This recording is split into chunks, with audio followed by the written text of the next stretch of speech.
Como título, verdades que nos identifican. ¿Verdades qué? Que nos identifican. Como adventistas del séptimo día, somos protestantes. Lo que significa que creemos en el principio de sola Escritura, solo la Biblia como nuestra única regla y fundamento autorizado para nuestra fe y para nuestras doctrinas. Eso específicamente es relevante en los últimos días, cuando Elena White dijo lo siguiente: Dios tendrá en la tierra un pueblo que sostendrá la Biblia y la Biblia sola, como piedra de toque de todas las doctrinas y base de todas las reformas. La Biblia es el fundamento de cada una, según lo que escribe Elena White, de las doctrinas de nuestra iglesia. Por lo tanto, nuestra iglesia está fundamentada sobre la palabra de Dios. Por supuesto, los adventistas no son los únicos protestantes, ni los únicos tampoco que presentan la Biblia como su única regla de fe. Hay otras denominaciones que también presentan la Biblia como su regla de fe, pero por ejemplo, creen en la inmortalidad del alma, creen que las personas cuando mueren, si fue malo, se va al infierno, si fue bueno, se va al cielo. Bien sabemos lo que dice la Biblia y hoy vamos a estudiar algo acerca de eso. También hay quienes enseñan, basándose supuestamente en la Biblia, que en el Nuevo Testamento el sábado ya no es el día de reposo, sino que en el Nuevo Testamento se abolió los 10 mandamientos, o más bien el sábado, para que se adorara entonces al Señor en el domingo. También hay otros que enseñan y que creen que la Biblia dice, que también vamos a estudiar en esta mañana, que cuando Dios venga va a ser un rapto y los que fueron salvos serán tomados y nadie se dará cuenta. Bien sabemos que la Biblia no enseña eso, pero esas denominaciones fundamentan sus creencias en la Biblia, pero con una mal o una falsa interpretación de la palabra de Dios. En otras palabras, podemos simplemente tener la Biblia y afirmar que creemos en ella. Por más que esto tenga su importancia, pero como lo revela la proliferación de las doctrinas falsas, también necesitamos saber interpretar correctamente la Biblia. No es simplemente decir yo creo únicamente en la Biblia, sino saber interpretar lo que la Biblia tiene para cada uno de nosotros, principalmente sus doctrinas. En esta mañana estaremos estudiando algunas de las doctrinas principales de nuestra iglesia y esperemos que le saquemos el mayor provecho. Es una especie de examen. Desde aquí se le va a estar preguntando al que conteste. Entonces se le va a dar la oportunidad para que usted conteste.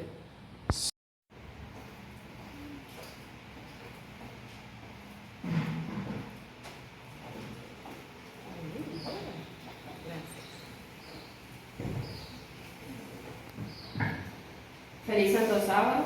Feliz Santo Sábado. Una de las doctrinas que caracteriza a la iglesia remanente es el don profético. Entonces, respecto a eso, tengo unas preguntas, a ver qué ustedes saben.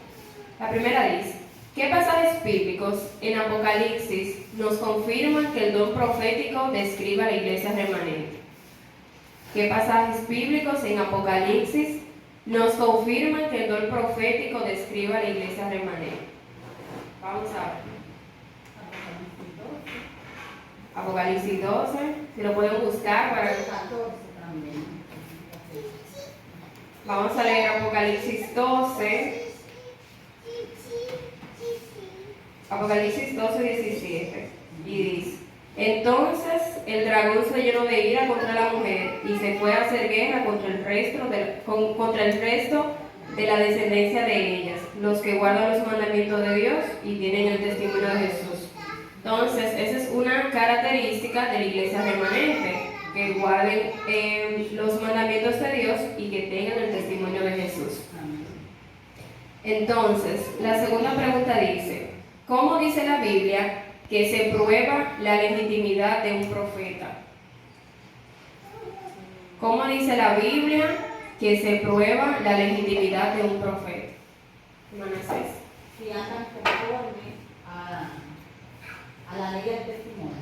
Exactamente, ¿alguien más? ¿Otra idea que pruebe la legitimidad de un profeta? Yo, ¿No? yo diría que se cumpla lo que el profeta dijo. Exactamente. ¿Alguien más? Y si otra característica, si lo que profetiza va de acuerdo con la palabra de Dios, está sustentado en lo que dice la palabra de Dios, para que no contradiga la Biblia. Exactamente. Entonces, para seguir la secuencia de lo que ustedes han dicho, en primer lugar, que esté de acuerdo con la Biblia. O sea, la persona, el profeta, para que tenga legitimidad, tiene que estar de acuerdo con lo que dice la Biblia. Eso lo podemos encontrar en Isaías 8:20. También que se cumplan sus predicciones, como dijo el hermano Yorlenis. Lo podemos ver en De las doctrinas que nos identifican a nosotros es la ley de Dios y el sábado. La ley de Dios y el sábado. Y yo pregunto, ¿en qué parte de la Biblia se encuentra la ley de Dios? ¿Alguien más que no sea Cecilia? ¿En qué parte de la Biblia se encuentra la ley de Dios o los 10 mandamientos? Éxodo 20 y Deuteronomio 5. Perfectamente. Todos sabemos lo que dicen, son muchos versículos, por razones de tiempo vamos a no leerlo, pero sí podemos mencionarlo. El primer mandamiento, ¿cómo dice? Amar a Dios sobre todas las cosas. No te hagas Dios. No. Estamos concentrados. Wellington. Dice en la Biblia, no te da imagen ni con la semejanza de lo que está arriba. Tampoco, El primer mandamiento. No me de Dios sobre todas las cosas. No. Wow, ¿cuál sería? Primer mandamiento. No te la dos cosas ajenas delante de mí. No, ese es el tercero. Ay, Dios mío, ¿cuál ¿Cómo sería? dice el segundo? A ver. No te da imagen. No sé. No tendrás fuera de Dios. ¿Y el segundo cómo dice? No te da imagen ni con la semejanza de lo que está arriba. Ni de...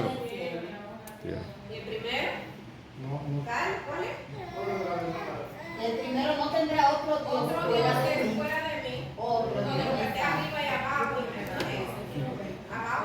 No tendrás otros dioses fuera de mí. Este es el segundo, es que tú lo estás ligando. No tendrás otros dioses fuera de mí. Exacto. El segundo entonces dice, no te harás imagen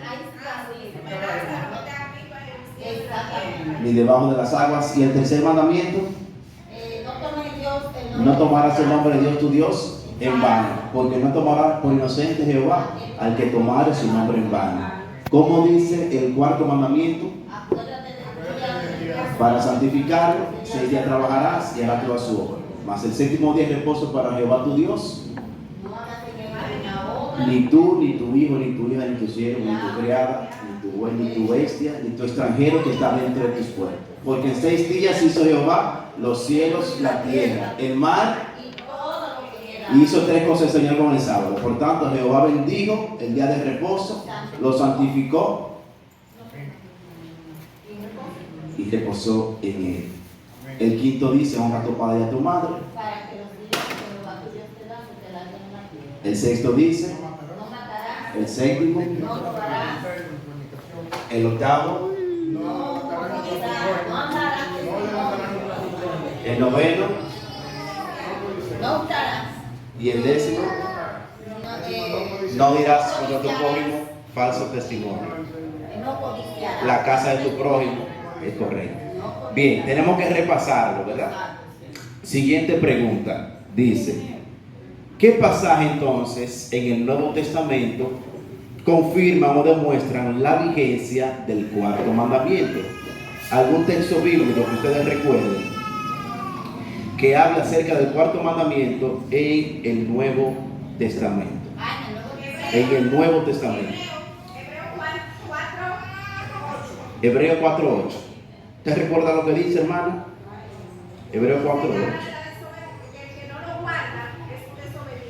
Que no va a la tierra nueva. O sea, que le puede pasar lo que le pasaron a los antepasados. Que se perdieron y que no entrarán al reposo, trabajo. Muy bien. Eso dice Hebreos. Muy bien. Entonces, también en Apocalipsis, el capítulo 1, versículo 10. Lo voy a leer para que no digan que eso porque lo dijeron. Apocalipsis 1, 10. Dice la Biblia lo siguiente. Acerca del cuarto mandamiento. En el día del Señor vino sobre mí el Espíritu y oí detrás de mí una voz como de trompeta. ¿En el día de quién? En el día del Señor. Y también en Lucas, el capítulo 4, verso 16. Lucas capítulo 4, verso 16. Dice la Biblia, fue a Nazaret, donde se había criado, y un sábado entró ¿dónde? A la sinagoga. Como era, ¿qué cosa? Su costumbre. Es decir, porque si Josué le hubiera dado el reposo, no habría después otro día. Por tanto, queda un reposo para el pueblo de Dios. amén. Porque Él ha entregado en su reposo, también han reposado en sus obras como Dios le da la vida. Amén. Procuremos, pues, entrar en aquel reposo para que ninguno caiga en semejante ejemplo de desobediencia. Hebreos 4, 8 al 11. Amén. Eso es con relación al sábado, al cuarto mandamiento. Vamos a ponernos en pie y vamos a cantar el himno 394. Resurrección. ¿Qué pasaje bíblico entonces afirma que Dios es el único que tiene o que es inmortal? Vamos a ver. ¿Recuerdan ustedes algún texto bíblico que habla acerca de la inmortalidad de Dios? Juan 11. ¿Cómo dice, hermana? Juan 11. Yo soy la resurrección. Yo soy la resurrección y nadie viene al Padre si no es por quién. Si no es por mí. Vamos a leer también 1 Timoteo 6, 1. 1 Timoteo 6, 15. 1 de Timoteo 6, 15 dice la Biblia lo siguiente acerca de la inmortalidad de Dios, la cual Dios en su debido tiempo hará que se cumpla al único y bendito soberano Rey, Rey de reyes y Señor de señores. Aquí le está presentando entonces como creador, como soberano, el único entonces que es inmortal. La siguiente pregunta dice, ¿cómo dice la Biblia que el ser humano puede alcanzar la inmortalidad? ¿Cómo el ser humano puede alcanzar la inmortalidad? ¿Algún texto que les recuerde? Sí, hay uno muy famoso. Juan 3:16. ¿Por qué cosa?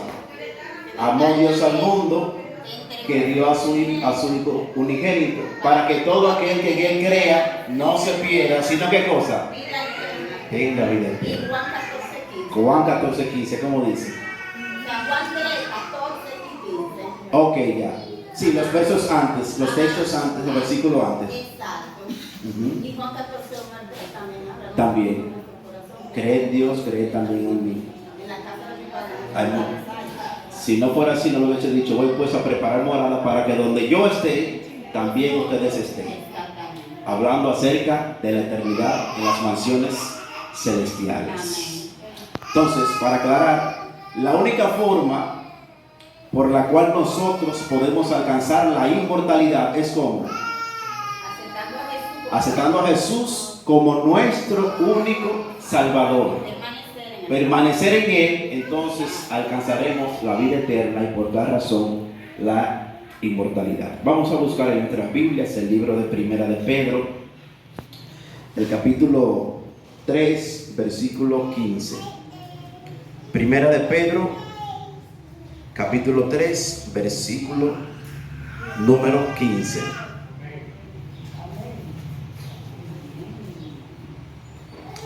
Dice la palabra de Dios: si no santificad a Dios el Señor en vuestros corazones y estad siempre preparados para presentar defensa con mansedumbre y reverencia ante todo el que os demande razón de la esperanza que hay en dónde, ¿en quién? En vosotros. Que hay en vosotros. Aquí entonces este texto nos está enseñando a nosotros que debemos conocer y saber el fundamento de nuestras doctrinas. Tenemos que conocer nuestras doctrinas para cuando se nos presente la oportunidad de presentarla con mansedumbre, dice el texto, y presentarla también con mansedumbre, con dominio, con razón y con verdad, reverencia nuestras doctrinas. Vamos a ver ahora la siguiente, la conducta cristiana. La conducta cristiana, fue la última creencia que se añadió al libro de nuestras 28 creencias. Antes eran 27, ahora tenemos 28 con esta que es la conducta cristiana, que es la creencia número 11 de nosotros adventistas del séptimo día. Dice la palabra de Dios, o más bien una pregunta: ¿qué pasaje bíblico afirma que nuestro cuerpo es templo del Espíritu Santo? ¿Dónde dice la Biblia que nuestro cuerpo es templo del Espíritu Santo? La nieta de Lupita tiene la mano levantada. Tercera de Juan. ¿Cómo dice, hermano?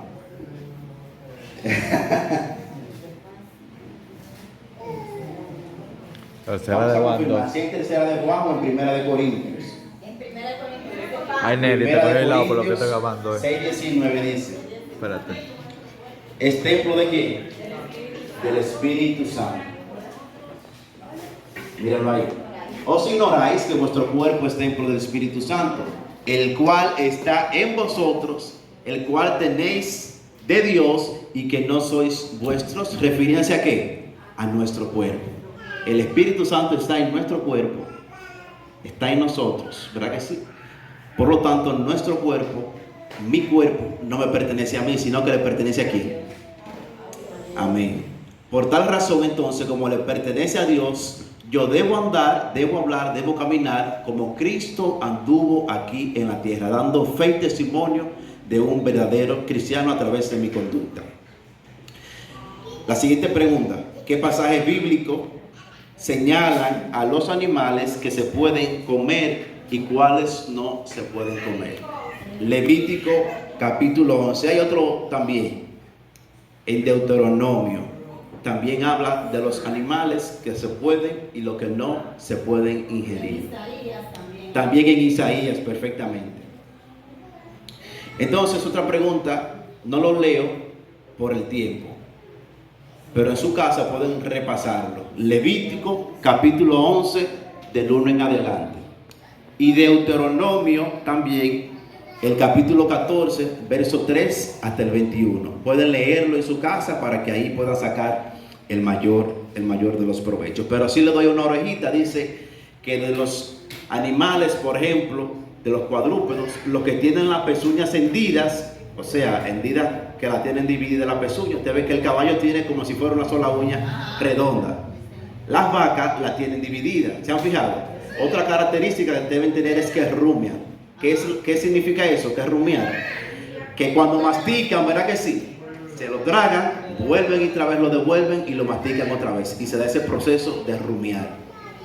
Esas características deben tener los animales para nosotros poder ingerirlos, al menos los cuadrúpedos. Ahora bien, el plan original de Dios en el Génesis, cuando Dios puso a Adán y Eva en el huerto del Edén, era que se alimentaran ¿de qué?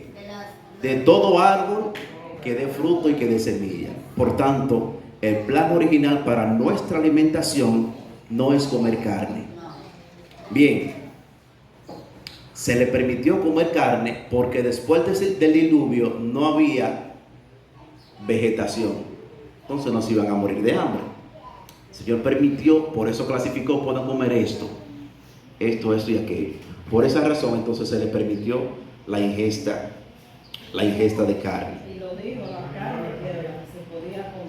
Muy bien, ¿cuáles son entonces los 8 remedios naturales?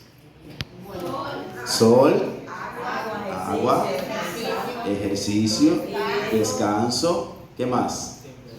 Temperancia, ¿qué más? Dormir bien, agua. Agua ya lo mencionamos. confianza en Dios. ¿Qué más?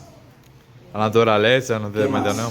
El aire y algo muy importante que tiene que ver con lo que hablamos anteriormente. La comunión La con alimentación. Dios. Alimentación. Entonces repasamos: ejercicio, luz solar, agua, aire, descanso, temperancia, alimentación sana y confianza en Dios.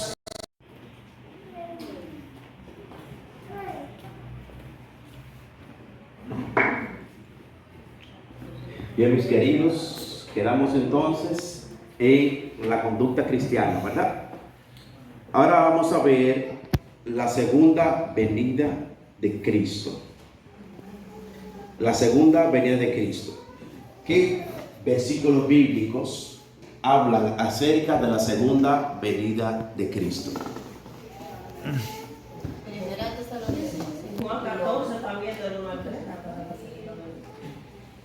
¿Cómo dice? Vamos, recuérdenlo. No simplemente digan el texto.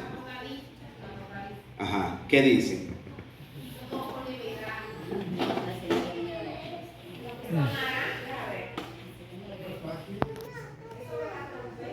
Muertos en Cristo resucitarán primero. Segunda de Tesalonicenses.